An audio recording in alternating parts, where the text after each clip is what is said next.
Bonsoir. Nous sommes le 11 novembre, date le jour du souvenir, au cas où vous l'aurez remarqué. Et ce soir, on a bien sûr, on est le 25 Maheshvan de l'année 5781. D'accord? Alors, on est ensemble. J'attends avec impatience de vous retrouver après tous ces événements qui nous ont bouleversés depuis la semaine dernière et depuis cette annonce intempestive, je dirais, de l'élection d'un président qui n'a pas encore été élu. Et vous pensez bien que vous savez en tout cas de qui je parle. Et je ne suis pas ici pour faire de la politique, loin de là, mais ce n'est pas mon objectif, bien que je me déclare plus de droite que de gauche, en tout cas du point de vue de la conception de la droite et de la gauche américaine, parce que la droite est plus conservatrice et donc plus religieuse, je crois que tout le monde l'a compris, alors que la gauche est tout à fait en train de remettre en question les valeurs rudimentaires, les valeurs fondamentales de la moralité dans ce monde. Donc, ce n'est pas, comme je vous ai dit, parce que je fais de la politique, c'est pas ça le point. Quoique je dirais qu'on a tout à fait le droit, nous, des personnes qui sommes plus religieuses que d'autres, d'avoir nos opinions politiques comme n'importe qui, de même, pourquoi pas, nous présenter à la présidence des États-Unis si on est américain. Il n'y a aucune interdiction à cela. Bien sûr, c'est sûr que quand on est dans la politique, on ment. Et ce soir, le titre a été, je crois, choisi en fonction de ce que c'est la politique. Et à tous les politiciens, on devrait leur rappeler qu'il faut dire la vérité, toute la vérité, rien que la vérité. Et je crois que les semaines à venir vont complètement nous mettre devant un show, un grand show, où ce sera si vous voulez, on n'aura jamais vu autant de monde qui vont devoir témoigner concernant ce qui s'est passé à cause de ces élections qui se sont déroulées la semaine dernière. Donc vous le savez, ça va être justement l'occasion de mettre à dure épreuve la vérité. Donc c'est sûr, d'abord, pourquoi dire toute la vérité? Pourquoi on dit dites la vérité, toute la vérité, rien que la vérité? On devrait dire simplement dites la vérité. Pourquoi on doit dire toute la vérité et rien que la vérité? Ça veut dire quoi? Ça veut dire que quand on dit la vérité, peut-être qu'on ne dit pas toute la vérité. Ou peut-être qu'on ne dit pas, on dit autre chose que la vérité. C'est pour ça qu'on dit attention, ne dites pas autre chose que rien que la vérité. Donc ça veut dire que la vérité, c'est quelque chose d'élastique. C'est quelque chose ça pourrait être en tout cas. Donc ça veut dire qu'on a tendance à donner des dimensions complètement variable à ce qu'est la vérité. Alors c'est vrai que chacun me dit moi j'ai ma vérité, et puis il y a la vérité, et la vérité globale c'est quelque chose que personne ne peut atteindre. Effectivement, tout ça ce sont des questions philosophiques. Mais quand on arrive devant un juge, mes chers amis, eh bien on doit dire la vérité. On doit dire ce qu'on a vu. Si on a vu quelqu'un tuer quelqu'un d'autre, est-ce qu'on va dire quelque chose qu'on n'a pas vu? On ne peut pas prendre des risques de témoigner de quelque chose qui est complètement faux ou un petit peu faux. Parce que le juge doit avoir la version totale, complète de ce qui s'est passé. Et vous savez, je pense que tout le monde connaît Pinocchio. Pinocchio, il avait la faculté d'avoir son nez qui grandissait à vue d'œil quand il disait des mensonges. Malheureusement, il n'y a pas de détecteur. Il y a des détecteurs de mensonges, mais est-ce qu'on peut prendre des détecteurs de mensonges comme étant un témoin de ce qui s'est passé? Non. Donc, quelque part, il faut prendre la responsabilité de dire les choses avec le plus de détails possible. Devant un juge, on doit être certain que ce qu'on dit, au meilleur de notre connaissance, au meilleur de nos capacités cognitives ou mémorielles, ou ce que vous voulez, pour que le juge puisse se faire une idée réelle de ce qui va se passer. Or, dans notre situation, vous savez, si moi personnellement je parle de ce genre, de ce problème, c'est parce que ça nous touche à tous. Parce que la politique américaine, les décisions qui sont prises au niveau de la politique américaine sont des décisions qui nous touchent à tous. C'est vrai que, par exemple, juste prenons le cas du vaccin contre le Covid. Qu'est-ce qui s'est passé? Le vaccin du Covid, normalement, aurait dû sortir un peu plus tôt.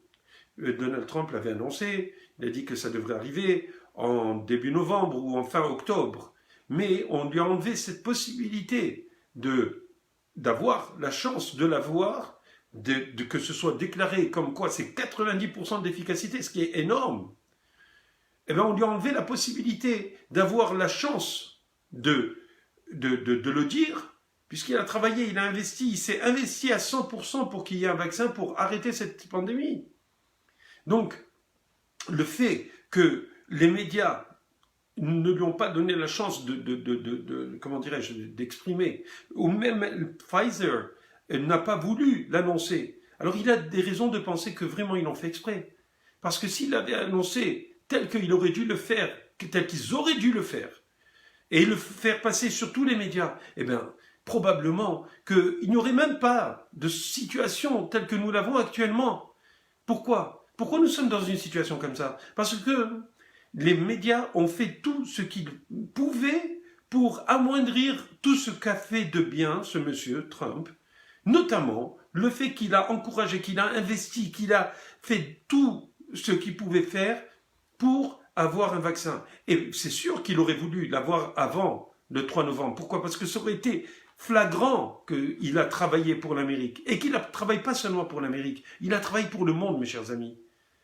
Nous, au Canada, nous avons 20 millions de doses qui ont été commandées. En Israël, ils se sont arrangés pour avoir comment dirais-je, des doses aussi pour vacciner le monde chez eux. Donc vous voyez bien que ce que M. Trump, justement dans ce domaine, a fait, c'est quelque chose qui lui vaudrait simplement à cause de ça un prix Nobel. Parce que personne n'a réussi plus vite que lui, d'une façon aussi efficace que lui, d'avoir ce que nous avons aujourd'hui, un vaccin qui, Bezrat Hashem, j'espère qu'il va être bientôt, d'ailleurs il a été déjà mis en production, ils n'ont pas attendu qu'il soit déclaré efficace. Ils savaient qu'il allait être efficace, mais il fallait passer les accréditations. Et donc, au lieu que ça se soit, que ce soit déclaré, que ce soit présenté avant les élections, ils ont attendu 5 jours après les élections. Après, qu'est-ce que je dis? Plus que 5 jours, on est le 11, c'était le 3. Donc, si je sais bien compter, ça fait 8 jours qu'ils auraient, après les élections qu'ils ont pris pour le dire. Ou maintenant, c'était hier, donc ça fait, disons, 7 jours. Mais quand même, pourquoi attendre? Pourquoi il n'aurait pas pu le dire? Vous ne croyez pas qu'ils avaient les résultats avant? Non, ils l'avaient. Mais est-ce que ces gens vont dire la vérité? Ils ne vont pas dire la vérité. Pourquoi? Parce que, quelque part, il y a des forces énormes qui s'abattent sur eux, qui font pression sur eux pour ne pas donner la chance à Donald Trump de mériter, de recueillir, de cueillir les bienfaits, de cueillir les fruits de ce qu'il a fait. C'est fou. Et ça, ce n'est qu'un exemple. Comme je l'ai dit la semaine dernière, vous avez vu qu'il y a 3 pays qui ont fait la paix, qui ont des accords chaleureux de paix avec Israël. Est-ce que pour un seul pays, on aurait dû lui donner le prix Nobel de la paix? Vous comprenez? Il y a des forces néfastes dans le monde. Est-ce que ces forces néfastes, est-ce qu'elles sont vraies? Non, elles sont fausses. Ce sont les forces du mensonge, les forces du sheker. Et comme je vous l'avais déjà dit, comment on appelle la vérité? La vérité, c'est Emet. D'accord? Emet, c'est Aleph, Mem et Taf. Aleph, c'est la première lettre, Taf, c'est la dernière lettre de l'alphabet en hébreu, et le Mem, c'est la lettre du milieu, Mem, milieu. Et donc, le Emet, on doit passer à travers le début pour arriver à la fin en passant par le milieu. Quand on raconte une histoire, on raconte l'histoire. Si l'histoire est vraie, on la raconte depuis le début en passant par tous les détails pour arriver à la fin, pour que la personne qui nous écoute sache que nous disons une histoire vraie, que c'est une vraie histoire. Or, le sheker, comment dirais-je, le mensonge. Comment on l'appelle en hébreu? Shin, Kouf, Resh, Sheker. D'accord? Or, le Shin, il est à côté du Kouf, il est à côté du Resh. Ces trois lettres sont rassemblées à la fin de l'alphabet. Elles ne commencent pas au début, ni ne passent par le milieu, c'est à la fin. Or, si vous voyez le Sheker, vous voyez que le Shin, normalement c'est Kouf, Resh, Shin. Ke, Resh, on aurait dû dire. Si on allait dans le bon sens, comme on a dit, Aleph, Mem, Taf, première lettre, lettre du milieu, lettre de la fin. Mais Shin, Kouf, Resh viennent, dans le mot Sheker, viennent à l'envers, ou plutôt mélangés. On a le Shin d'abord, ensuite on a le Kouf, et ensuite on a le Resh. Au lieu d'avoir le Kouf, le Resh et le Shin à la fin. Donc on voit qu'elles sont mélangées. Ça veut dire autrement dit, quand on dit des mensonges, on mélange les choses, on mélange les concepts, on essaie de brouiller les cartes. Ça c'est un. Ensuite, on essaye de montrer tout d'un coup en faisant un focus sur certaines choses qui sont arrivées et qui arrivent, bien sûr. Donc on met le focus sur le gros plan, sur une image. Alors qu'est-ce qu'on fait? On met tous les projecteurs. Alors vous voyez que Shin, Kouf et Resh sont sous un projecteur. D'autre part, le Aleph, il est stable. Le Aleph, il est comme ça et il est stable. Il a deux pattes. Le Mem, il a une base comme ça et une patte. On voit encore que c'est très stable. Et le Taf, il est comme ça à peu près, avec deux pattes. Ok, donc deux pattes, qui fait que encore il est stable. On voit que même la nomenclature de la lettre montre qu'il y a une stabilité. Alors que le Sheker, le Shin, il est comme ça, il a trois branches. Ensuite, le Kouf, il a une branche, d'accord, il a un pied qui est long, donc il est très très instable. Et on a le Resh qui aussi, il a une patte. Autrement dit, il n'est pas stable, aucune de ces lettres n'est stable, réellement dans sa morphologie, si vous voulez, d'accord? Donc on voit que quoi? On voit que, en fin de compte, le mot Sheker et le mot Emet représentent réellement, pratiquement, au niveau visuel, ce que ils veulent dire, la vérité et ensuite le mensonge. D'autre part, quand on voit comment en algèbre booléenne, je vous l'avais déjà dit, en algèbre booléenne, il y a le vrai et le faux, le 0 et le 1. Comme je vous avais expliqué, c'est que le 0 et le 1 sont la base de tout le langage informatique et de tout le numérique. Le numérique que nous avons à travers ce iPhone, c'est des 0 et des 1. C'est une suite de 0 et de 1 qui sont transformés et qui vous donnent l'image de ce que vous voyez maintenant. C'est autrement dit, mon image, d'accord? Et donc, tout ça, ça se fait avec des 0 et des 1. Et ça, c'est la base de cela. C'est quoi? C'est justement ce que les mathématiciens avaient développé au départ, qui était basé donc sur cette algèbre booléenne. Et quand on réfléchit en algèbre booléenne, au départ, le 1 représentait le vrai et le faux était représenté par le 0. D'accord? Alors, et il y a une logique de vrai et de faux. C'est vraiment très intéressant. Il faudrait aller voir, faites une petite incursion dans les mathématiques, et qui en fin de compte ont été la base de ce que nous avons actuellement, d'accord, ce que nous utilisons pour communiquer. Or, la communication, comment elle s'appelle en hébreu? C'est tikshoret, kesher. Tikshoret, ça vient du mot kesher, liaison, lien. Kesher, c'est un nœud, c'est une liaison. Et qu'est-ce que c'est kesher? C'est exactement les mêmes lettres que sheker, c'est-à-dire le mensonge. Donc on voit que quoi? Que ces tikshoret, c'est les médias. Les médias, qu'est-ce qu'ils font? Ils utilisent le kesher, ils utilisent c'est le média c'est un kesher, d'accord? Et donc, ils utilisent tous les moyens qui sont basés sur du 0 et du 1 pour nous envoyer des messages, d'accord? Qui sont ou vrais ou faux. Or, on sait que quoi? Excusez-moi une seconde.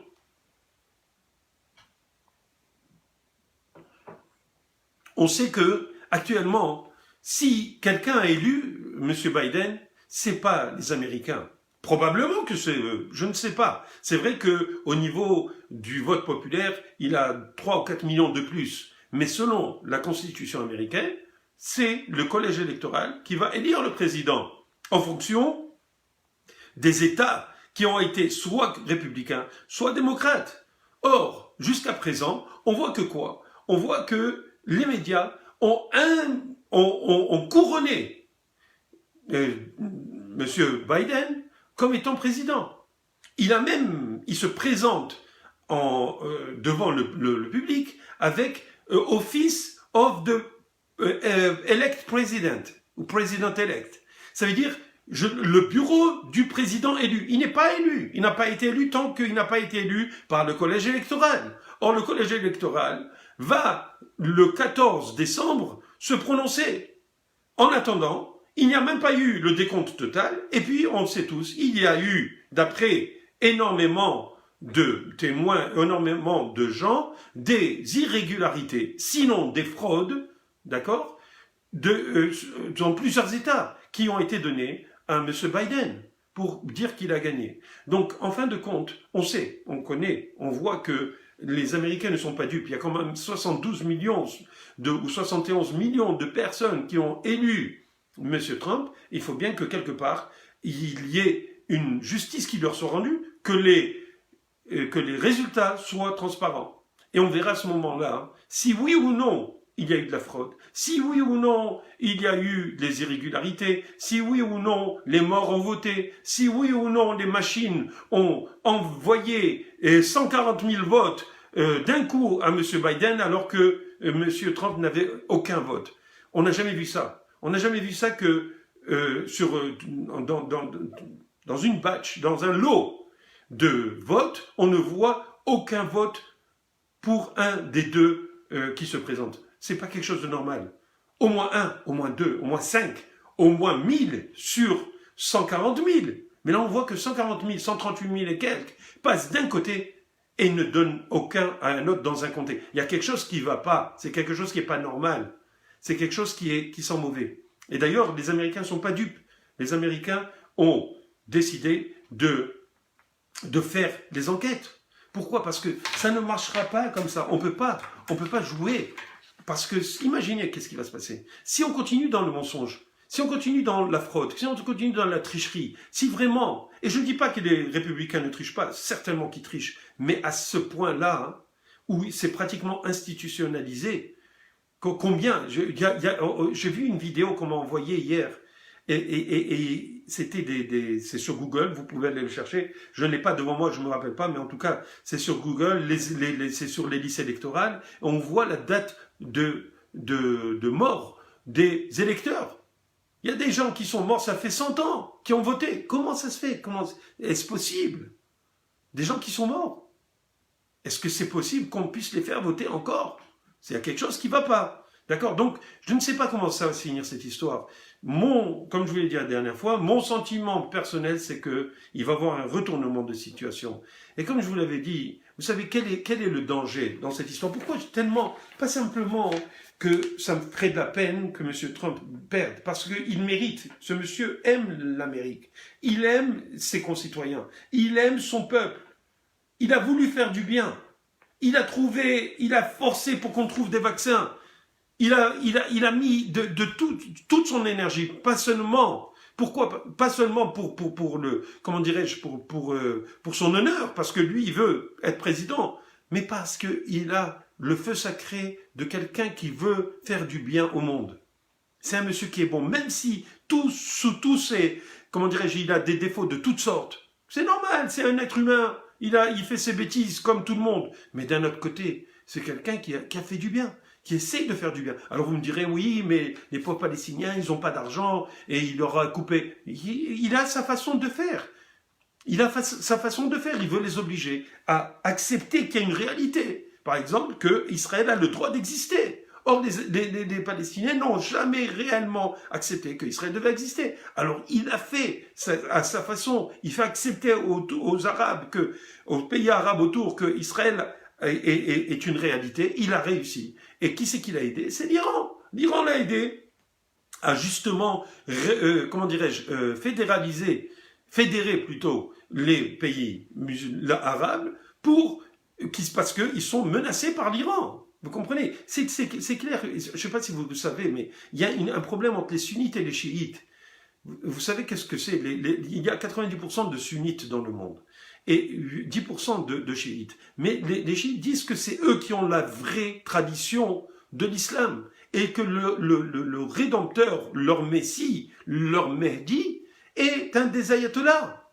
Le 12e ou je sais pas quel numéro qui devrait être le Messie pour le Mehdi, le libérateur. Donc, chacun dit que ça vient de chez lui, que en fait, ce sont les vrais descendants spirituels du prophète. Vous comprenez? Et ils ont le droit de le penser, mais pas le droit de l'imposer. Pas le droit d'avoir une bombe atomique pour pouvoir imposer comme quoi ils sont eux. C'est eux qui vont faire le djihad, c'est eux qui vont faire c'est eux qui ont raison. Qui a dit qu'ils ont raison entre les sunnites et eux? Bon, chacun, c'est leur problème, qui s'arrangent entre eux. Mais en fin de compte, Donald Trump, il a compris. Il a compris que le monde serait une poudrière. Il a compris que si il y a quelqu'un qui a une bombe atomique, ou plusieurs, parce qu'une seule, ça suffirait pas, d'accord, dans cet endroit du monde, il ferait chanter tout le monde. Or, c'est dangereux. Parce qu'une guerre mondiale est vite faite d'arriver, parce que tout le monde va prendre son camp. Il faut bien comprendre que les préoccupations que nous avons sont très minimes par rapport à ce que M. Donald Trump connaît. Nous n'avons pas toutes les données. Lui, il a toutes les données. On peut imaginer, on peut apprendre, mais est-ce qu'on est conscient de ce qui pourrait se passer? Et tout ça à cause de quoi? À cause des médias. À cause des médias qui ne font que du shaker, qui ne disent que des mensonges, qui, eux, ont intronisé M. Biden alors qu'ils n'ont pas les résultats officiels. Comment ça c'est possible? Avant, comme il a dit M. Éric Zemmour, je le paraphrase un petit peu, mais avant, les médias étaient le contrepoids du pouvoir. Maintenant, le pouvoir est le contrepoids des médias. Ils ont tout changé. Et qui c'est qui est à la tête de ces médias? C'est CNN, c'est Facebook, c'est Twitter, qui ont caché la réalité, qui ont caché la vérité. Ils n'ont pas voulu, comment dirais-je, publier ce que Biden et son fils ont fait, alors qu'il y a des preuves, il y a des photos, il y a des documents. Mais c'est Mina Shamaïm. Mina Shamaïm, qu'un monsieur, dans son magasin, il avait le disque dur de Hunter Biden. Mais vous imaginez un petit peu comment Dieu fait les choses? Et pourtant, les médias n'ont pas voulu. Ils ont couvert Biden. Pourquoi? Parce que ce sont des gens qui, eux, veulent contrôler le monde, mes chers amis. Ceux qui ont le shaker, ceux qui ont le mensonge, ceux qui ont l'argent des communications, qui sont l'argent du high-tech, que ce soit Google, que ce soit... imaginez combien de vidéos sont bannies, sont éradiquées des médias sociaux parce qu'ils osent dire des choses qui sont peut-être pas vraies. C'est vrai, il y a des gens qui disent des choses pas vraies. Mais à tel point où on empêche celui qui est au pouvoir de s'exprimer, alors qu'il a dit qu'il y a eu des fraudes, alors on le coupe. On peut pas dire ce que monsieur le président vient de dire est sujet à caution. C'est le président, c'est l'homme le plus puissant de la Terre. Et qu'est-ce qu'on fait? Les médias, ils l'ont coupé. Mais imaginez. Je comprends qu'il y a le deuxième amendement ou le premier amendement de la Constitution qui protège les médias, mais pas à ce point-là. Il y a quelque chose qui sent très mauvais, mes chers amis. Si le roi ne peut pas s'exprimer, alors il n'est plus roi. Ils ne veulent pas qu'il soit roi. Donc autrement dit, c'est eux qui sont les rois. C'est eux les rois.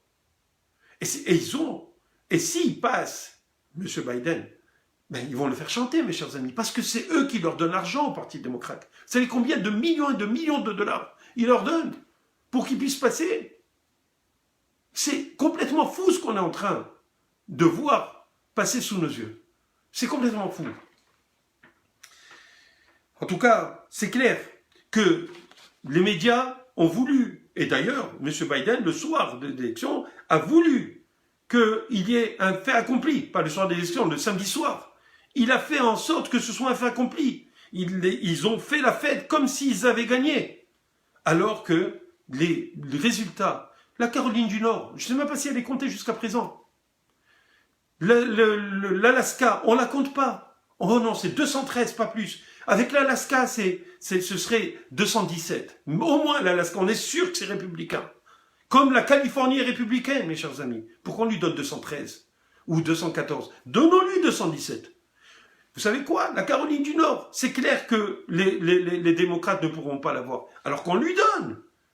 Non, ils voulaient montrer, ils ont monté les choses de telle manière à ce qu'on ne montre que ce qu'on veut. Le shaker, on fait le focus sur les résultats des démocrates et on enlève le focus sur Donald Trump. Ça, c'est la méthode du shaker. C'est la méthode du mensonge, mes chers amis. D'accord? Ils ont voulu faire un fait accompli. Mais c'est très dangereux, ce qu'ils ont fait. C'est très, très dangereux. Et qui c'est qui est content dans tout ça? Le Satan. Oh, mais magnifique, il va y avoir des guerres. Une guerre civile. Une guerre civile, pourquoi pas? Pourquoi il y aurait une guerre civile? Imaginez, mes chers amis. On a toujours dit, les républicains, c'est des violents. Et il y en a. Le Ku Klux Klan et cette compagnie, on a. Et les Proud Boys, ils peuvent être violents. Ils disent qu'ils ne sont pas violents, mais ils ont des armes. Vous savez combien d'armes? 300 millions d'armes aux États-Unis. Pratiquement un pour chaque habitant, même pour les bébés. Ils naissent avec un Kalachnikov. Et ça fait un petit peu mal à la maman dans le ventre parce qu'il y a, vous savez, le fusil là, il est un petit peu long. Alors, ça fait des problèmes au niveau de l'accouchement. Non, arrêtons de rigoler. Mais dans la réalité, mes chers amis, chacun a une arme. Imaginez un petit peu. Imaginez que maintenant, que M. Biden, il soit pas le président, qu'il y ait un retournement de situation. Imaginez. Et que la Cour suprême dit oui, vous avez le droit de recompter. Et ils recomptent. Et ils font des audits comme ils vont faire en Géorgie aujourd'hui, à partir de la semaine prochaine, je pense. D'accord? Ils vont recompter, vérifier, ils vont accepter tous les gens qui ont des preuves et qui ont des histoires à raconter. D'accord? Pour faire un audit. Et que la Cour suprême donne à M. Trump la possibilité d'être le président, parce qu'ils vont recompter, ils vont tout vérifier. Mais imaginez qu'est-ce qui va se passer. Imaginez les gens qui ont dansé dans les rues d'une façon dégoûtante, lascive, comme si c'était... Ils s'exposaient à quoi? Ça va, on peut être content, on peut être joyeux. Mais avec des mots affreux et des gestes affreux, vulgaires. Ok, c'est le peuple, on va dire. Mais imaginez ces gens-là, si on leur dit que c'est Donald Trump qui a gagné en fin de compte. Mais ils vont, déjà quand il est passé, ça fait 4 ans, ils ont fait des manifestations, ils ont commencé à bloquer les routes, ils n'ont pas accepté, jusqu'à présent d'ailleurs, qu'il était leur président. Mais qu'est-ce qui va se passer, mes chers amis? Ils sont montés dans l'arbre, comme on dit. Faisons-les descendre. Comment on va faire les descendre, ces gens-là? Ils vont tout casser. Vous avez vu qu'est-ce qu'ils ont fait à Portland, etc. Et le Satan, il est content. Il est heureux. Mais comme on a vu, et c'est là c'est mon avis, qu'est-ce qui s'est passé à Purim? À Purim, Haman, il était monté. Haman, c'est Amalek qui voulait détruire le peuple juif. D'accord? Haman, il venait de Amalek, et ça s'est passé en Iran, dans le temps, c'était la Perse. Il voulait détruire tout le peuple juif en un seul jour. Il était pratiquement arrivé, il était le seul invité chez le roi avec la reine, et en fin de compte, de là, il est tombé, il a été pendu. D'accord? On a vu un retournement de situation. Imaginez maintenant que ce monsieur Biden, qu'est-ce qu'il a fait? Il a dit la première chose que je vais faire, à part le Covid, bien entendu, parce que pour lui, il faut que tout le monde vive dans une cave, d'accord? Parce qu'il y a des morts. C'est vrai. Je comprends, personnellement, je crois qu'il faut prendre plus de précautions. C'est normal. Mais d'un autre côté, il y a la Chine qui menace. La Chine menace. Les États-Unis doivent rester la première puissance parce que la Chine, c'est un État totalitaire. Imaginez que la Chine soit la première puissance mondiale et qu'elle achète tout le monde. D'ailleurs, elle a acheté Biden, elle a acheté son fils. Ils leur ont donné des milliards pour qu'ils fassent passer des choses à leur avantage. Alors imaginez que l'Iran. Alors, qu'est-ce qu'il a dit Biden? Oh, je vais renégocier le JCPOA, l'accord de Vienne, d'accord, avec l'Iran. Pourquoi? Pour qu'il puisse avoir un jour, dans je ne sais pas combien de temps, peut-être dans 5 ans, la bombe atomique. Et alors, qu'est-ce qui se passerait? Est-ce qu'Israël va les laisser faire? Non, ils ne vont pas les laisser faire.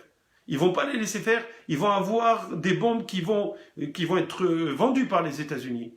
Éventuellement, si, bien sûr, Donald Trump ou un républicain passe, et peut-être qu'ils vont les avoir avant que Biden soit président, s'il est président. D'accord? Et ils vont avoir des bombes qui peuvent rentrer à l'intérieur des bunkers et exploser des centrales où on enrichit l'uranium. Mes chers amis, c'est pas de la rigolade. On est en train de parler de guerre mondiale. On est en train de parler de guerre de Gog ou Magog, là. C'est pas simple. On est en train de parler de situations dangereuses. Alors imaginez qu'il y a ce vénaforou, que tout se retourne.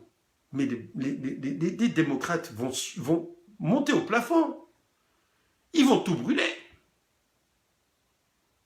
Vous savez que Epster, le ministre de la Défense américaine, a démissionné. Pourquoi? Parce qu'il savait que Donald Trump allait le virer. Pourquoi? Parce qu'il n'a pas voulu amener l'armée quand tout était à feu et à sang à Seattle et à Portland et je ne sais pas où encore. Au Minnesota, c'était où? Bon, ça m'échappe. Mais imaginez tout ce qui s'est passé là-bas. Où il cassait les vitrines, il faisait des pillages, il tuait des gens, il faisait des... Mais c'est de la folie, ce qui s'est passé. Et alors, il a voulu amener l'armée. Ce ministre de la Défense n'a pas voulu amener l'armée pour remettre les choses en ordre. Un président qui voit son pays en train de brûler, il a le devoir d'agir. On l'a empêché, vous imaginez? Alors, jusqu'où on va enlever le pouvoir aux gens qui ont la responsabilité? On va les faire taire. On va zapper. On va arrêter une conférence de presse du président ou de sa porte-parole de la Maison-Blanche. C'est complètement... On peut pas imaginer quelque chose. Ça, c'est dans des États totalitaires qu'on fait ça. C'est une prise. Ça s'appelle un coup d'État. Un coup d'État par les médias, mes chers amis. Voilà ce qui s'est passé. Par le Kesher. Kesher, c'est les médias. Par le sheker, par le mensonge. C'est ça ce qui s'est passé, mesdames et messieurs. D'accord? C'est ça. Si vous ne voyez pas ça, j'y peux rien. Alors on va se dire, alors qu'est-ce qu'il faut faire? Alors qu'est-ce qu'il faut faire? Le pire, j'ai oublié de vous dire, Fox News. Ils sont trempés dedans. Alors que Fox News, c'est le média le plus droit, le plus vrai parmi ces médias. Même lui, même Fox News. D'ailleurs, il y a, par exemple, j'ai retrouvé Greg Kelly, qui est une star chez eux, qui est passé chez Newsmax. Je ne sais pas si c'est de façon définitive ou pas. Ils ont renvoyé la juge Pirot, qui a une émission qui, elle, voulait défendre Trump sur Fox. On l'a pas laissé. Le soir des élections, les gens qui étaient à l'antenne et qui présentaient les élections ont appelé les gens du bureau de Fox pour leur demander pourquoi vous ne donnez pas la Caroline du Nord ou pourquoi vous avez donné tel État à Biden. Pourquoi vous faites ça? C'est pas vrai, c'est pas ça. Et dit non, ils leur ont sorti un tas de raisons. Je sais pas si c'était en Géorgie, au Caroline du Nord ou en Arizona, je me rappelle plus. D'accord? Mais pourquoi vous n'annoncez pas ça? Et pourquoi vous annoncez ça? Ils racontaient des histoires. Pourquoi? Parce qu'ils ont trempé dedans. Parce que peut-être qu'eux aussi reçoivent. Ils ont leurs intérêts financiers. Tous ces médias veulent garder leur place. C'est pour ça qu'on voit un foisonnement de petits réseaux qui ne sont pas aussi forts que Fox, qui lui n'est pas aussi fort que CNN. Alors imaginez CNN, d'accord? Alors maintenant, les gens sont en train de sortir, d'aller faire leur propre réseau de communication. Chacun fait sa chaîne YouTube, chaîne, ce que vous voulez. Ils se déchaînent, autrement dit. C'est un déchaînement de chaînes. Pourquoi? Parce qu'on ne peut plus avoir des vrais. On ne peut plus être, comment dirais-je, informé comme il le faut. Alors, les gens ont trouvé une niche. Ils ont dit, moi aussi, je vais faire ma chaîne. Et quand ils auront beaucoup de gens qui les suivent, eh bien, ils vont se faire payer aussi. De la même manière que Fox se fait payer. Et en avant. Vous comprenez qu'est-ce qui se passe maintenant dans le monde? Et là, je voudrais simplement vous... oui, je reviendrai à cette histoire. Mais on va arriver à la semaine prochaine dans la paracha, où on va voir que Yaakov, il a dit, il a joué pour avoir la beracha, pour avoir la bénédiction de son père. Qu'est-ce qu'il a fait? Sa mère, elle appelait. Elle lui a dit, hey, moi j'ai entendu que ton père, il va bénir Esav. Il va lui donner, il va lui transmettre le droit d'aînesse. Or, on sait que quoi? Que Yaakov, il a acheté le droit d'aînesse de Esav. C'est quoi le droit d'aînesse? En fin de compte, c'est le droit d'être un prêtre, le droit d'être un rabbin. Esav, il dit, moi, rabbin, alors là, s'il vous plaît, laissez-moi tranquille. Hein. Moi, j'aime les nanas, et puis je vais à la chasse, et moi, c'est le grand air. Alors, rester dans un bête à midrash en train d'étudier des livres qui poussiéreux, non, ça m'intéresse pas. Moi, je veux le grand air, je veux m'éclater, je veux avoir 150 nanas, je veux le sang, et je veux conquérir le monde de cette manière. Voilà ce qu'il voulait Esav. Autrement dit, Esav, c'est qui son sar, c'est qui son ange gardien, c'est le Satan. C'est ça ce qu'on dit, nous, ok? Ce qu'on connaît, ce qu'on a appris dans la Torah. Alors lui, il devait recevoir la Bechora. La Bechora, c'est le droit d'aînesse qui veut dire Beracha aussi. Donc il devait avoir la Beracha de son père.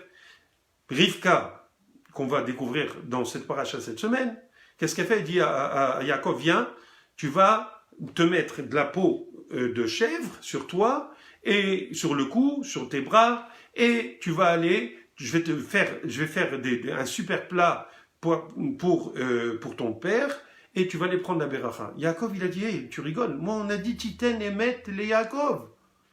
Et Yaakov, c'est le Emet. Il faut lui donner le Emet parce que c'est lui qui représente le Emet, la vérité. Moi qui suis représentant de la vérité, je vais aller tromper mon père, prendre la beracha, bien qu'il avait le droit de le faire parce qu'il a acheté la beracha, parce qu'il a acheté la bechora, le droit d'aînesse. Il avait le droit. Mais de faire quelque chose qui n'était pas clean, qui n'était pas 100% cachère, il voulait pas. Mais sa mère, c'était une prophétesse. Sa mère, c'était Rivka Imenu, c'est notre matriarche. C'était une tzadékette qui avait un roi HaKodesh.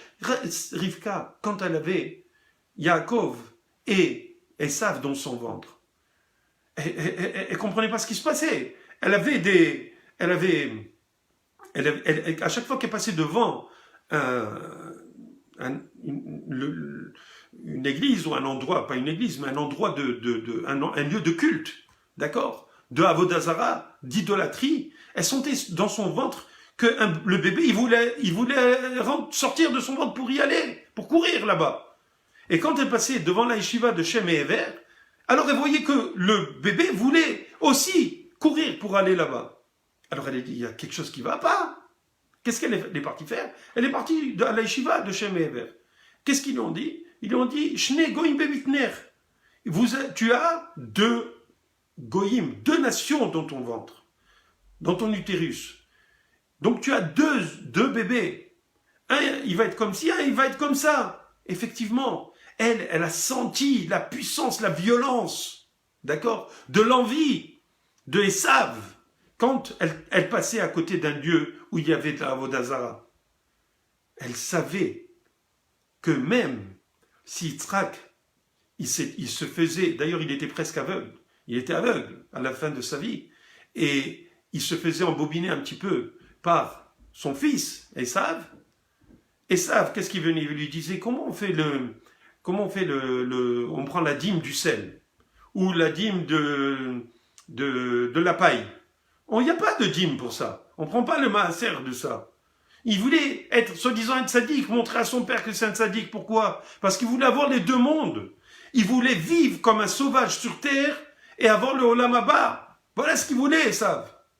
Vous le savez, ça? Non, peut-être.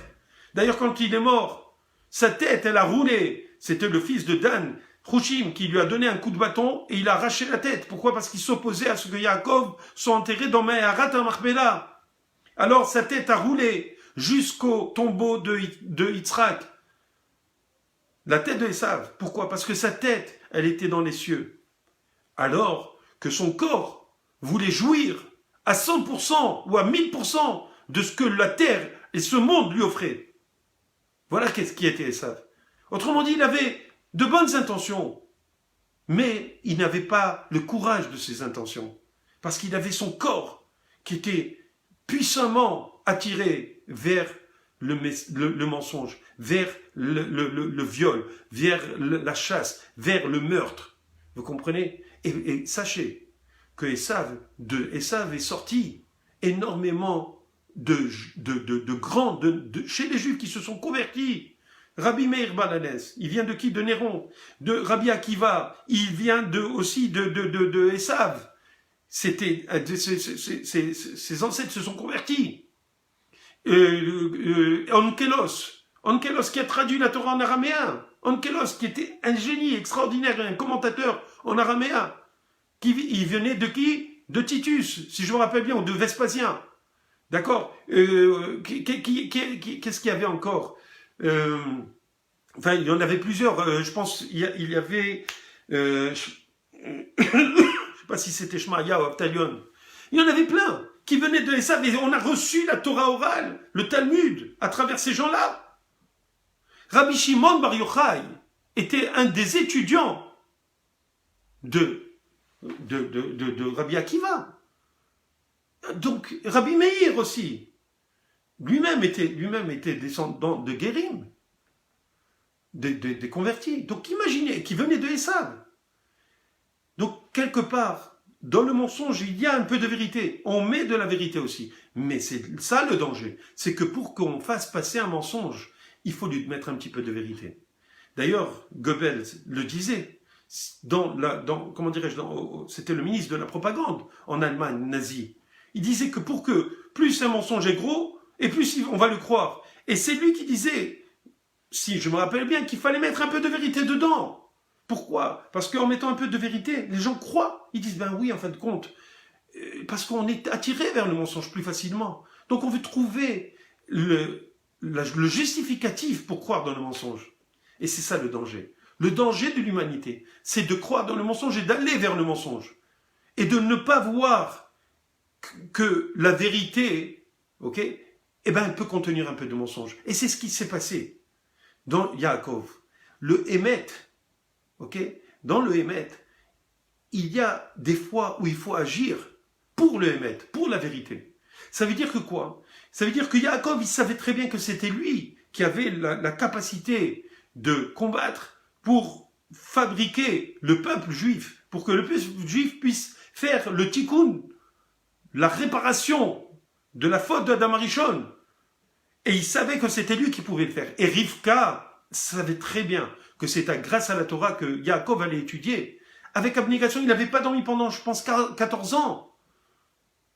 Il n'avait pas dormi, il faisait qu'étudier de la Torah. Vous imaginez qui était Yaakov? Eh bien lui, il a dit à sa mère, mais je ne peux pas faire ça. Si je fais ça, je vais être kimtatea, je vais être tortueux. Je vais utiliser un moyen qui n'est pas clean. Et à cause de cela, mon père, au lieu de me donner une beracha, il va me donner une kelala, une malédiction. Alors Rivka lui dit, écoute, c'est sur moi, c'est moi qui le prends. Ta malédiction, c'est moi qui vais la prendre. Ne t'en fais pas, tout est sur moi. Fais ce que je te dis. Fais ce que je te dis. Parce que Rivka savait où était la vérité. Et comme elle était tzadikette, elle ne pouvait pas aller contre Yitzhak et lui dire, Yitzhak, arrête tes bêtises. Ton fils Esav, il te crève les yeux, le pauvre. Déjà, il ne voyait pas. Il t'aveugle, encore plus que ce que tu n'es. Il profite de ta situation pour te raconter n'importe quoi. Mais Yitzhak, il savait très bien qu'est-ce qu'il faisait. Yitzhak savait très bien que Esav avait une puissance énorme. D'ailleurs, comme je vous ai dit, des grands descendants de Esav vont donner la Torah. Et Yitzhak, il savait ça. Mais il n'y a pas mieux qu'une mère qui a dans son sein, qui savait qui était Esav. Mais comme elle était tzadékette, elle n'est pas partie contre son mari. Elle lui a pas dit tu te trompes ou tu te trompes. Non, elle a dit à Yaakov tu vas faire ça, tu vas prendre la beracha. Et il est parti, il a pris la beracha parce qu'il a écouté sa mère, parce qu'il savait que c'était la vérité. Il savait que c'était comme ça qu'il va protéger le monde, qu'il pourra donner la nation juive, qu'il va faire ce qu'elle doit faire. Et d'ailleurs, Esav, dans la fin des temps, il va lui-même, il va avoir des gens de Esav qui vont monter en Eretz Israël, qui vont accepter, qui vont rentrer, qui vont se joindre aux Juifs pour accepter la divinité. À la fin des temps. Mais ils vont subir, eux aussi, ils vont subir des coups. Parce que Esav a fait du mal au peuple juif. Esav voulait tuer. Esav voulait tuer Yaakov quand il lui a pris la beracha. Et non seulement il voulait tuer Yaakov, il voulait tuer son père. Il voulait tuer Yitzhak, qu'il a empêché d'avoir la beracha. Il voulait tuer Yitzhak, vous imaginez qui était Esav. Et qu'est-ce qu'il a fait? Il a envoyé Eliphaz. Eliphaz, c'était son fils. Et Eliphaz, il est parti pour tuer, soi-disant, Yaakov, mais il aimait Yaakov. C'était son oncle.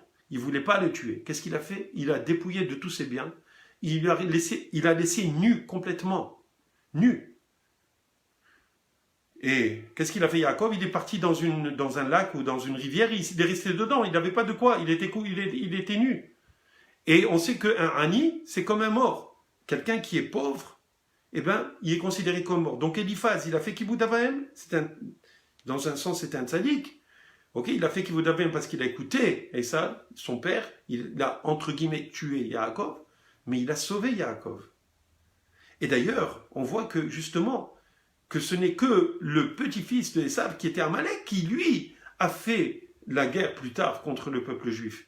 Mais Esav lui-même, quand il a rencontré Yaakov, quand il revenait de Aram, quand il revenait de chez Lavan, il a voulu le tuer. Il est venu avec 400 chefs d'armée pour le broyer. Vous comprenez? Mais en fin de compte, ça s'est calmé. Ça s'est calmé entre eux. Et, enfin, je ne vais pas vous raconter toute l'histoire, toute la Bible maintenant, mais c'est un petit peu ce qui se passe. Donc on voit que des fois, la vérité, ce n'est pas de dire uniquement la vérité, que la vérité, rien que la vérité, toute la vérité. Non, des fois, pour atteindre la vérité, il faut des fois agir d'une façon pas très clean, mais pas de façon régulière. Ça doit être vraiment dans un cas ultime où on doit utiliser, entre guillemets, des moyens mensongers, d'accord, pour arriver à la vérité. Quand, par exemple, un homme se bagarre avec sa femme, qu'est-ce qu'il faisait Aaron à Cohen? Alors il venait, il disait à la femme, tu sais, ton mari, il pleure, je le vois, quand il parle de toi, il a des larmes aux yeux. Il t'aime tellement, il trouve que tu es douce et que tu es gentille et que tu lui fais tout, des bons petits plats et il se languit de toi. Et des fois, il perd l'appétit parce qu'il t'aime tellement. Alors la femme, elle disait quoi? Il dit ça, mon mari, de moi? Elle commence à avoir des meilleurs sentiments pour son mari. Et il allait chez le mari, il disait, ta femme, tu sais pas à quel point elle pourrait donner sa vie pour toi. Elle est prête à faire n'importe quoi pour toi.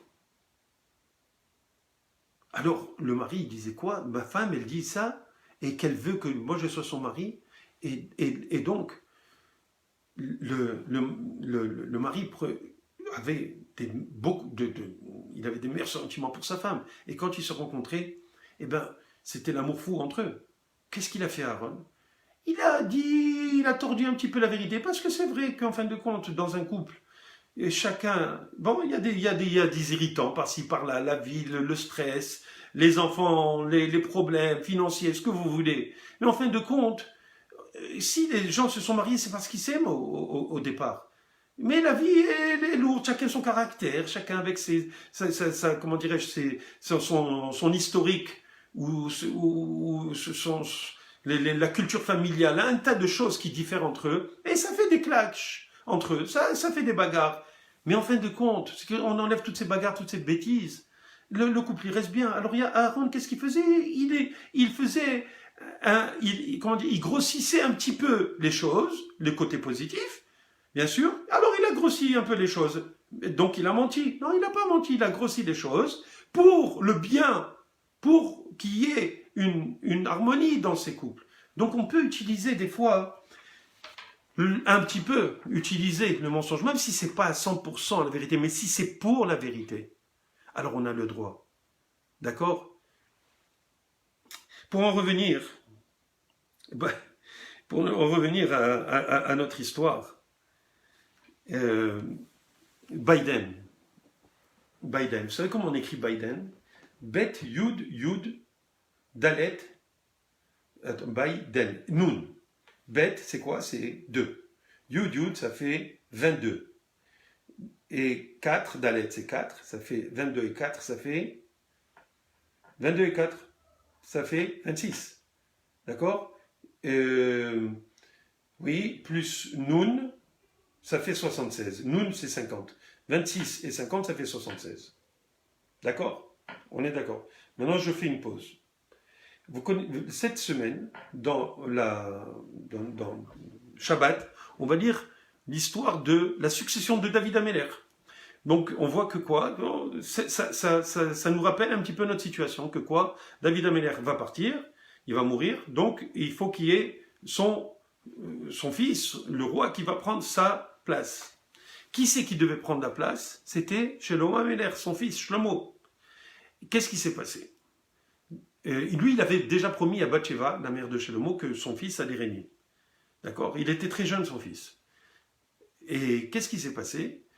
Un autre fils, Adoniyahu ben Haggit, lui, qu'est-ce qu'il voulait? Il voulait être le roi. Pendant que le roi, David Améler, était encore en vie, il est parti, il a pris les devants. Il a flyé et il a fait une grosse surprise party avec tous les généraux, avec tous les notables, etc. Et il s'est déclaré roi. Et le prophète, c'était qui le prophète dans ce temps? Oh, j'ai oublié qui était le prophète. Bon, ça m'échappe. Éventuellement, ça va revenir. Le prophète, il vient, il va chez David Améler et il lui dit... bon, d'abord, Bathsheba est parti voir le prophète, il va chez David Améler, parce que Bathsheba, il a dit, il a promis à mon fils, donc quelque part, il faut lui rappeler. Alors le prophète, il part chez David Améler, et il lui dit, voilà, qu'est-ce qu'il a fait ton fils? Il s'est proclamé roi. Et alors que ta femme, Bathsheba, tu lui avais promis que ça allait être ton fils, Shlomo, qui allait être le roi. En fin de compte, David Améler, il a confirmé que c'était, oui, il y a quelqu'un qui m'a rappelé, je n'étais pas sûr, mais je pense, je suis pratiquement certain, puisqu'il a raison, je pense, c'était le prophète Shemuel, mais je n'étais pas sûr, donc je ne voulais pas le dire. Et j'espère que c'est lui, parce que j'ai un petit doute, pendant que je vous parle, j'ai un petit doute, parce que je ne me rappelais plus du nom du prophète. En fin de compte, il est parti, et il lui a dit, tu as promis à Bathsheba que ça allait être Shlomo. Donc, David Améler, il a confirmé que ça allait être Shlomo, et bien sûr, ils ont kické out Adoniyahu. Maintenant, Adoniyahu, c'était qui? C'était celui qui s'est proclamé de lui-même. Il avait des gens qui étaient autour de lui, qui l'ont poussé pour prendre la place. C'est un petit peu ce qui s'est passé avec Biden, mes chers amis. Je le dis ça au nom de mon père, hein, parce que hier, à la Tfila, il m'a dit, tu sais que c'est l'Haftara. L'Haftara, c'est exactement l'histoire de Biden et de Trump. Qu'est-ce qu'il fait Biden? Il vient, il s'impose, parce que les médias, parce que les gens autour de lui, parce que les notables, parce que Facebook, parce que Twitter et parce que Google lui ont dit qu'il était gagnant, alors il va être gagnant. Même Fox News a trempé dans l'histoire. Alors, à part les sondages qui donnaient gagnant Biden, alors que c'est faux, parce qu'on a vu que les sondages étaient complètement faux. C'était juste ils ont utilisé les sondages pour développer l'envie de voter pour Biden. Mais, en fin de compte, c'était des sondages qui étaient faux. En fin de compte, il s'est présenté devant tout le monde comme s'il était, il a déclaré qu'il était le président élu, et donc que c'est lui qui allait prendre la place. Mais c'est exactement ce qui s'est passé avec ce Adoniyahu.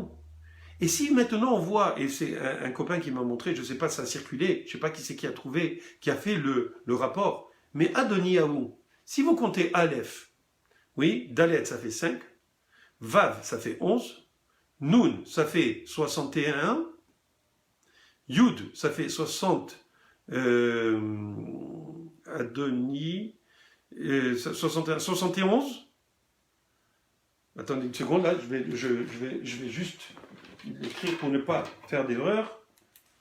Adoniyahu, donc il y a 1 et 4, ça fait 5. Nun, ça fait. Alors, 1, 5, ça fait 55. 10, ça fait 65. Et He. Attendez une seconde. Adoniyahu.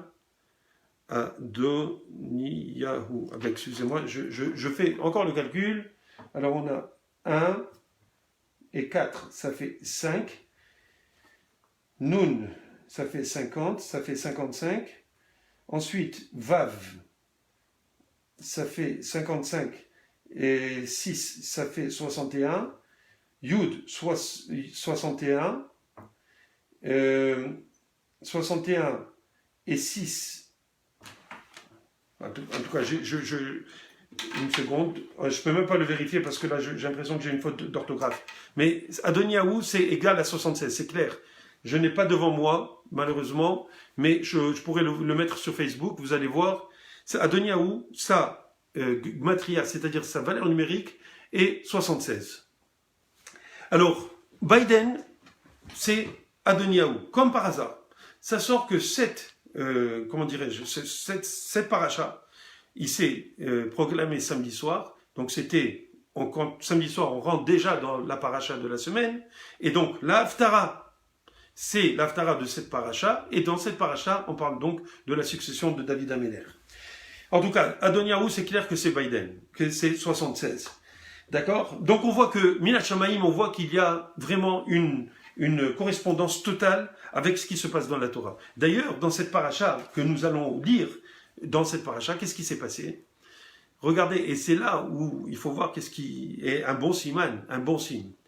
Quand Eliezer est venu pour chercher une femme pour Yitzhak, parce que son Avram l'a envoyé, il arrive chez Lavan, Rivka, elle vient. Il a fait une condition, il a dit si Akadosh Baruch Hu, il m'envoie une femme qui est comme ci et comme ça, etc., qui va me donner à boire à moi et mes hommes et mes chameaux, alors ça veut dire que certainement si elle est pudique, etc. Donc ça veut dire que c'est la personne qu'il faut pour le fils de mon boss qui est Abraham, donc pour Yitzhak. Il arrive plutôt. Effectivement, Rivka, elle donne à boire ses chameaux, etc. Lui, il arrive et il vient pour proposer de prendre Rivka pour le fils de Abraham, pour Yitzhak Avinu. En fin de compte, ils lui disent ok, on est d'accord, il est content, il dit ok, viens manger. Qu'est-ce qui se passe? Pendant, le Midrash nous raconte que Bethuel et Lavan voulaient tuer, ils voulaient pas donner Rivka, parce qu'ils savaient que Rivka allait donner à Yitzhak, Yaakov. Ils faisaient beaucoup de magie. Ils connaissaient des choses. Et donc, ils voulaient pas que le peuple juif sorte de ça. D'ailleurs, ils ont switché pour Yaakov plus tard entre Rachel et Léa, qui étaient des filles de Lavan.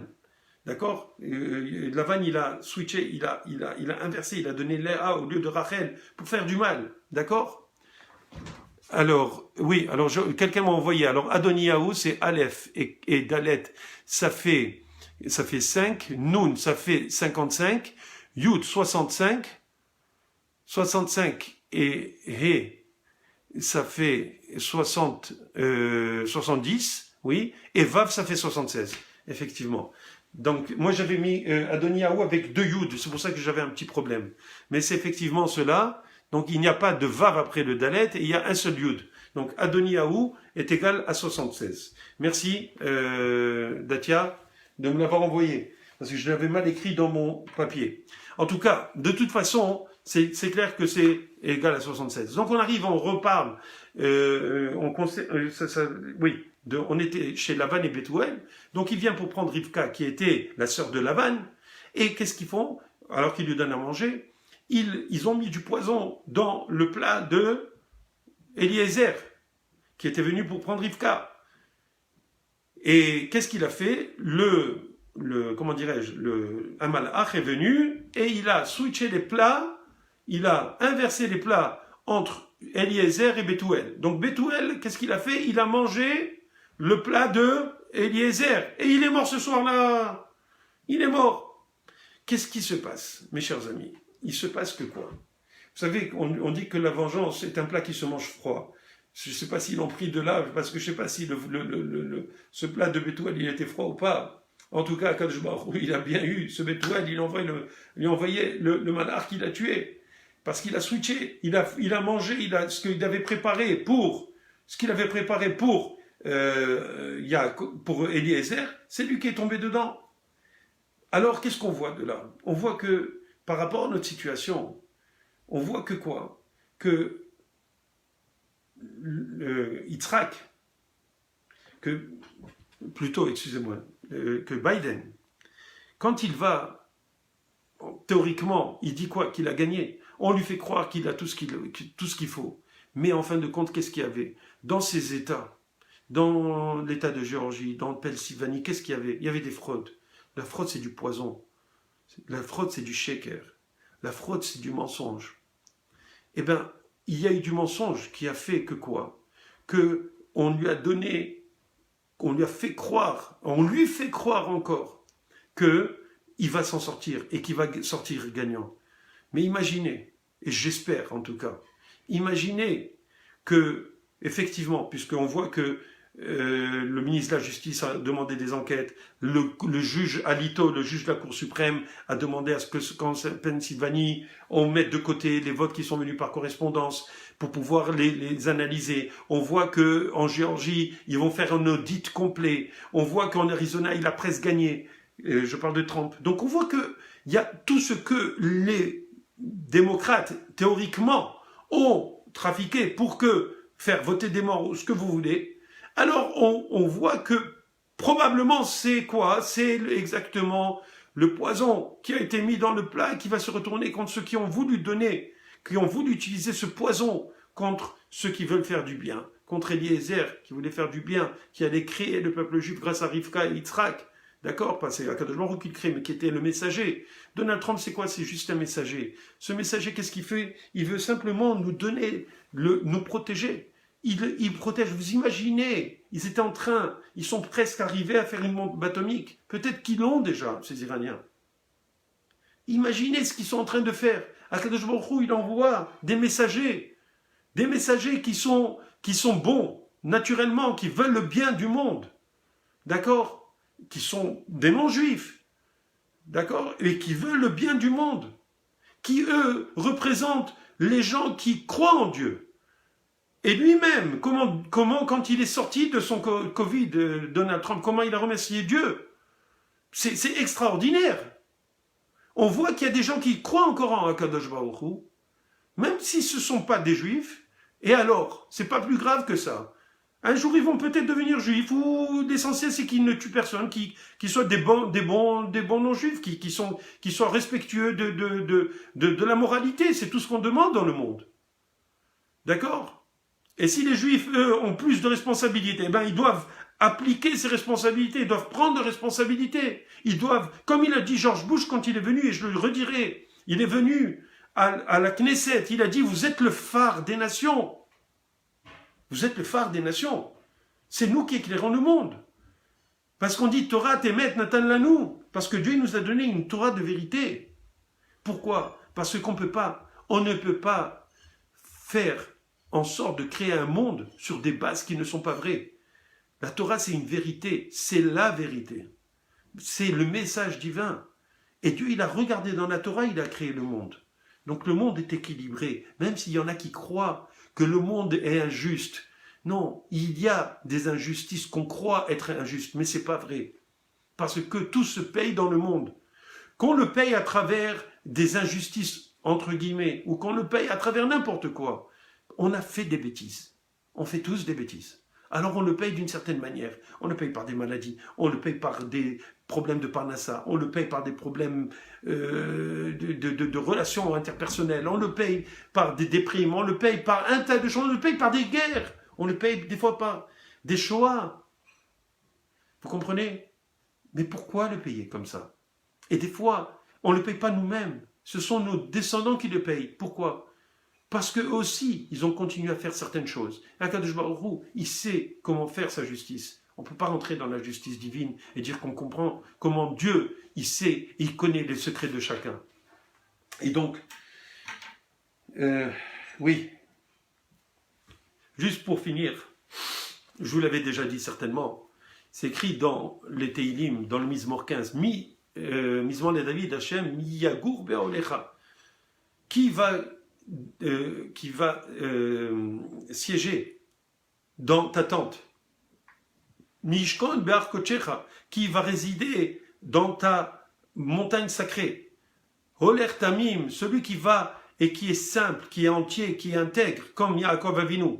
Holer Tamim, on a dit qu'il était un étudiant Tamim, qui était Tamim Baoel.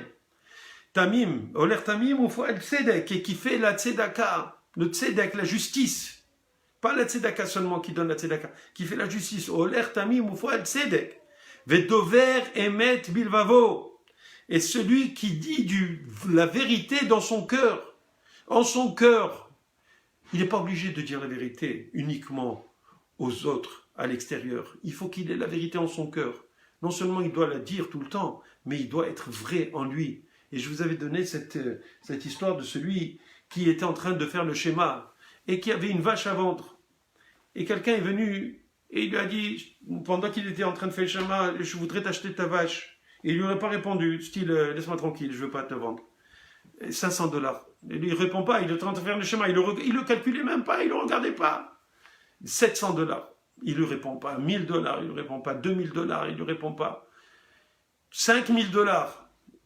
$6000. En fin de compte, il a fini le schéma. Et il lui a répondu, il a dit, ok, je vais te vendre à $2000. Elle lui a dit, mais pourquoi tu m'as pas dit quand je t'ai dit $2000? Il lui dit, mais je ne pouvais pas te parler, j'étais en train de faire le schéma. Mais quand tu as dit $2000, dans mon cœur, moi j'étais prêt à te la donner, donc je te la vends à $2000. Ça, c'est la vérité. Mes amis, il y a d'autres dans ce Mizmor, allez le voir, le Mizmor 15, le psaume 15, il est extraordinaire. Si vous appliquez ce Mizmor, si vous appliquez ce qu'il y a dans ce Mizmor, dans ce psaume, et vous essayez de le faire, d'accord? Si je peux vous le dire, il n'a pas dit le Lashon Hara. Arrêtez de dire de Lashon Hara. L'oragal leshono, l'oasa l'ere'u ra'a. Il n'a pas fait de mal à son prochain. En tout cas, j'ai pas tout il faut que je le lise sans m'arrêter parce que si je m'arrête à chaque fois, j'ai oublié le mot que j'ai dit avant. Mais allez le voir, ça vaut le coup.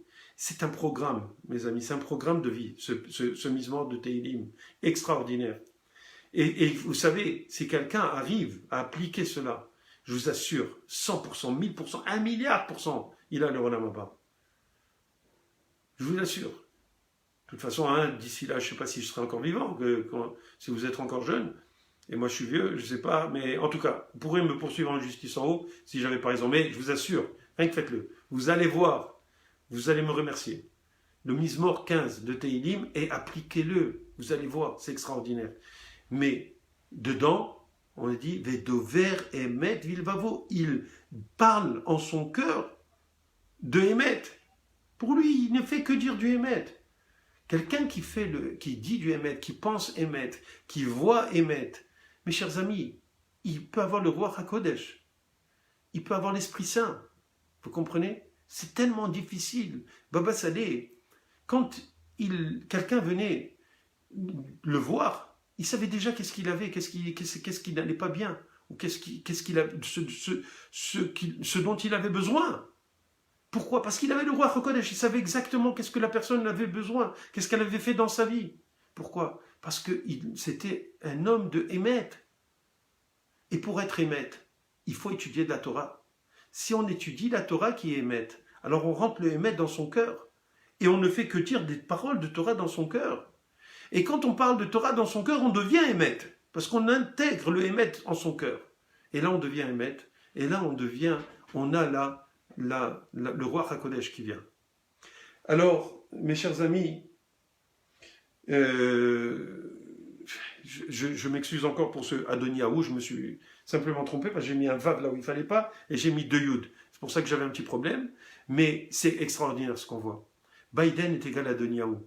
Vous savez, je ne suis pas un fan des gmatriotes, quoique moi-même j'en avais trouvé, et on en reparlera si Dieu veut, en espérant que Donald Trump va gagner, parce que j'espère que la vérité va gagner. Même si je suis certain que vous savez, quand en politique il n'y a que des mensonges. Mais vous savez, une des choses pourquoi j'ai aimé ce monsieur, c'est qu'il a dit « Je ne suis pas un politicien ». Parce que les politiciens sont des menteurs. Vous comprenez? Et tout le monde dit « Donald Trump, c'est pas un politicien ». Mais il fait des miracles, entre guillemets. Il a fait des choses que personne n'a fait. Il a augmenté le niveau de vie des Noirs. Il a baissé le chômage chez les Noirs. Il a fait baisser le chômage en Amérique, même après le Covid et pendant le Covid. Et même pendant le Covid, il y a eu moins de morts qu'il y en a actuellement, normalement. Vous imaginez un petit peu? On a tout voulu voiler. On a tout voulu cacher. Les médias l'ont caché. Les médias n'ont pas voulu mettre... Et ici, spécialement au Québec, vous avez déjà entendu quelqu'un qui a dit quelque chose de positif sur Donald Trump? Ici au Québec? Dans les médias? Ils se sont moqués de lui constamment, pendant 4 ans. Avant qu'il se présente, avant qu'il soit élu aux primaires. Vous imaginez? Quelle honte! Quelqu'un qui a fait autant de bien au monde. Quelle honte! Et quelle honte d'avoir un monsieur qui se présente, qui n'est même pas capable, et je l'ai vu devant nos yeux, je me présente pour le Sénat, il mélange sa sœur et sa femme, il appelle Donald Trump George, et il a des mots, il appelait des losers déplorables, des chumps déplorables, en parlant des républicains. Est-ce que ça c'est un futur président des États-Unis? Mais c'est quoi ça? Il est même pas capable lui-même de parler normalement. On se demande, j'étais un petit peu étonné dans les débats, je me suis dit, waouh, il est capable. Mais après, on a vu combien de fois il se mélangeait. Et quand Donald Trump, il avait dit, peut-être qu'il a pris des drogues, peut-être que c'était vrai, je ne sais pas. Parce qu'il m'avait l'air extrêmement, beaucoup plus vif, beaucoup plus allègre, beaucoup plus combatif que ce qu'on voyait quand il se présentait devant quelques centaines de personnes. Donc je me suis dit, c'est pas possible que ce soit le président. Mais imaginez tout ce qu'il y a comme affaire contre lui. Ils vont le faire chanter au président des États-Unis. Et qui c'est qui va le faire chanter? Les Chinois, les Russes, les démocrates même. Ils vont lui dire, hé, on a le FBI, il a le disque dur de ton fils. Il y a tellement de preuves contre lui. Là, ils vont lui sortir. Ça veut dire quoi? Ça veut dire que le monde va dépendre d'un monsieur qui est mis sous pression et qu'on fait chanter. Vous imaginez un petit peu? En tout cas, moi j'ai de la peine pour lui. Et j'espère, en tout cas, nous, on sait qu'Akadosh Baruch Hu, il fait des choses que pour le bien, on le sait. Et nous, notre travail, c'est d'être vrai. Nous, notre travail, c'est de nous éloigner du mensonge. Nous, notre travail, c'est d'utiliser la vérité au maximum et de travailler pour intégrer la vérité en nous. C'est ça ce qu'il faut. Et on doit toujours dire la vérité. Pas toute la vérité, rien que la vérité. La vérité, c'est suffisant. Merci beaucoup d'avoir été avec moi ce soir. Je vous remercie. S'il vous plaît, partagez les vidéos parce que vous devez donner aux autres le message. C'est important de partager et c'est important d'être avec nous, Bezrat Hashem, tous les mercredis soirs à 21h. Alors, je vous attends, Bezrat Hashem, la semaine prochaine. Partagez encore une fois et que Dieu nous donne la possibilité de ne voir que des choses bien. Et toujours nous rappeler que tout ce que fait Akadosh Baruch Hu, c'est toujours pour le bien. Et même si on ne voit pas maintenant, ce sera pour plus tard. C'est pas grave si on ne voit pas tout. On ne voit pas tout. On n'est pas nous-mêmes Dieu. On ne connaît pas les calculs de Dieu. Et s'il y en a qui croient qu'on se cache derrière ça pour dire « Oh, ben écoute, c'est facile de dire il y a Dieu, il y a Dieu, il y a Dieu. » Non, eh bien écoutez, sachant que Dieu, c'est celui qui a fait l'univers. Quelqu'un, si on a mis toute la planète en émoi pour un petit virus qu'on ne peut pas voir, d'accord? Pour trouver un vaccin, imaginez celui qui a conçu et qui a créé le monde et qui continue à le diriger de là où il est. Alors je vous remercie de nous avoir entendus ce soir. Et bien, Ezrat Hashem, espérons qu'on va pouvoir continuer à donner des shiurim et que Akadosh Baruch Hu nous donne le mérite de voir le Mashiach bientôt. Amen, Kenny Ratson. Au revoir.